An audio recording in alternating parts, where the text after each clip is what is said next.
Eucharystia jest tajemnicą. Tradycjonaliści twierdzą, że bronią tej tajemnicy. Tymczasem, kiedy się przyjrzymy bliżej, okazuje się, że przez przywiązanie do scholastycznych, mających swe korzenie w pogańskiej, greckiej filozofii, kategorii materii formy, obdzierają Eucharystię z jej tajemnicy, prawdziwej tajemnicy.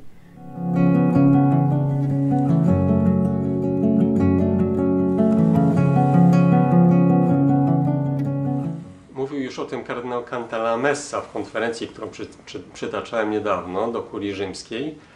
W bardzo dosadnych słowach mówi to, co tradycjonaliści robią z tajemnicą Mszy Świętej. Come se il mistero si compisse per una specie di reazione chimica di cui si può determinare l'istante preciso in cui avviene. Niech się cieszy zgromadzenie niebieskie, a hymn pochwalny niech przywita triumf Pana zmartwychwstałego.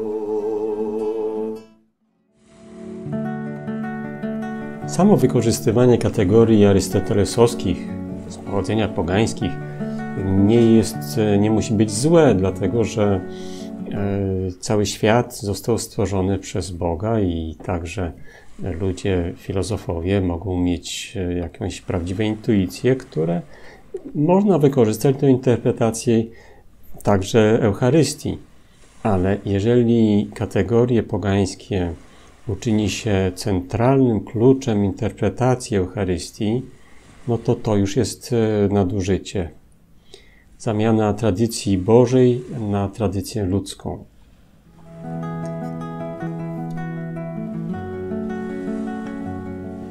To zachodnie umiłowanie precyzji spotkało się z radykalnym sprzeciwem ze strony wschodniego chrześcijaństwa i doprowadziło do polemiki.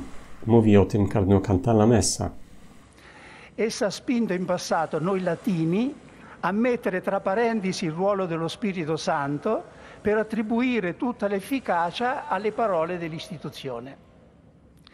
E ha spinto i greci a mettere tra parentesi le parole delle istituzioni per attribuire tutta l'efficacia all'azione dello Spirito Santo.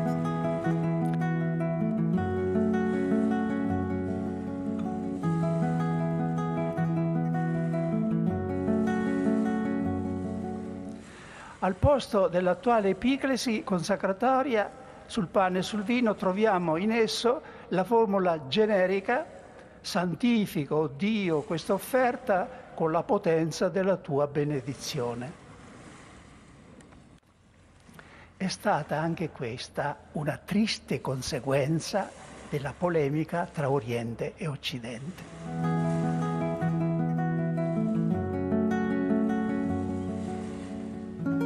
Ta stara, smutna polemika niestety została odgrzana w naszych czasach przez tradycjonalistów. Posłuchajmy pewnego katolika, który oburza się na nich, właśnie nie rozumiejąc tego historycznego tła, nie rozumiejąc, o co im chodzi. I tam wyraźnie mówi, że te dary, że kapłan sprowadza Chrystusa do nieuświęconych darów, co jest ewidentnym, wirudnym kłamstwem, ignorancją i po prostu dobrze. Otóż, drodzy prowadzący kanał Okiem Tradycjonalisty, jest w Kościele podczas nowej mszy świętej taka modlitwa, która się nazywa Epiklesa. Tak? A co to jest? Uświęć te dary mocą Twojego Ducha, aby stały się dla nas ciałem i krwią. A więc przed przeistoczeniem następuje właśnie przywołanie Ducha Świętego i uświęcenie darów, aby stały się ciałem i krwią Chrystusa. A co mówi ów pan prowadzący? Wysłuchajcie sobie sami od 16 minuty. kapłan sprowadza Chrystusa do nieuświęconych darów. I to jest niby taki główny powód, który ma tam różnica między starą mszą a nową mszą, że ta stara niby jest ważna, ale niegodna, ta nowa, no bo nie ma tego uświęcenia.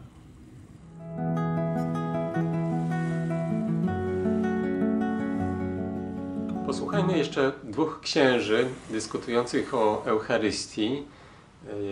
Jest to przykład klasycznego podejścia do Eucharystii z użyciem pojęć arystotelesowskich materii i formy, które, tak jak mówi kardynał Cantalamessa, odzierają tak naprawdę Eucharystię z tajemnicy i potem księża kończą na rutynowym odprawianiu mszy świętej.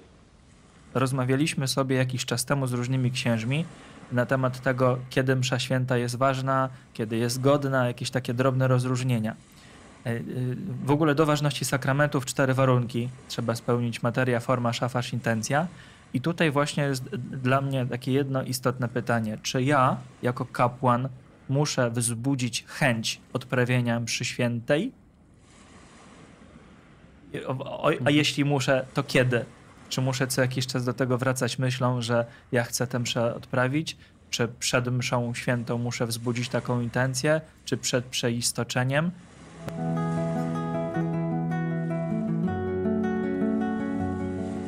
Tego typu podejście do mszy świętej ma swoje konsekwencje w wątpliwościach co do ważności. To jest troszkę tak jak z małżeństwem, kiedy małżonkowie podchodzą do ołtarza, ci nowożeńcy podchodzą do ołtarza i mają sobie powiedzieć przysięgę małżeńską nawzajem. Zasadniczo zakłada się to, że kiedy wchodzą do kościoła w strojach ślubnych ze świadkami, mają właśnie intencję wypowiedzenia tej przysięgi i wewnętrznie zgadzają się z tym, co będą mówić. Oczywiście zdarzają się takie przypadki, kiedy okazuje się, że pan młody lub panna młoda myślała coś innego niż mówiła. No, czy jednak można tego typu wypadki zastosować do księży podejmujących celebrację Eucharystii? Zazwyczaj, jeżeli ksiądz w zakrystii ubiera się do mszy, to nie ma powodów do tego, aby myśleć, że mimo, że idzie do ołtarza, by przewodniczyć mszy świętej, jednak nie chce tego robić.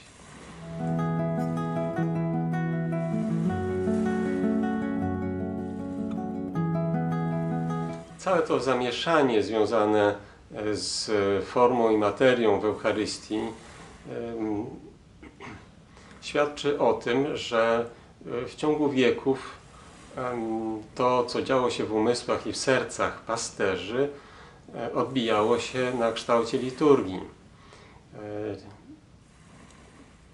To, co twierdzą tradycjonaliści, że liturgia rozwijała się w sposób święty, jakby niedotknięty ludzką słabością i teraz nagle w XX wieku czy XXI pasterze ni stąd ni zowąd stali się jacyś niedobrzy i dotknięci herezjami, modernizmami i dopiero teraz w XXI wieku ta święta liturgia doznaje uszkodzenia, zniszczenia przez tych pasterzy. To nie jest tak. W każdym wieku pasterze mieli swoje ludzkie słabości i te ludzkie słabości odbijały się na kształcie liturgii.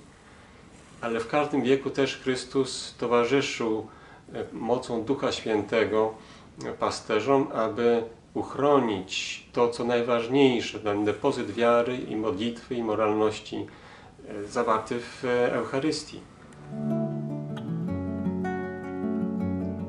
I stąd rozwiązaniem tych wszystkich sporów jest po prostu to, aby słuchać się władzy kościelnej, która ma misję od Chrystusa.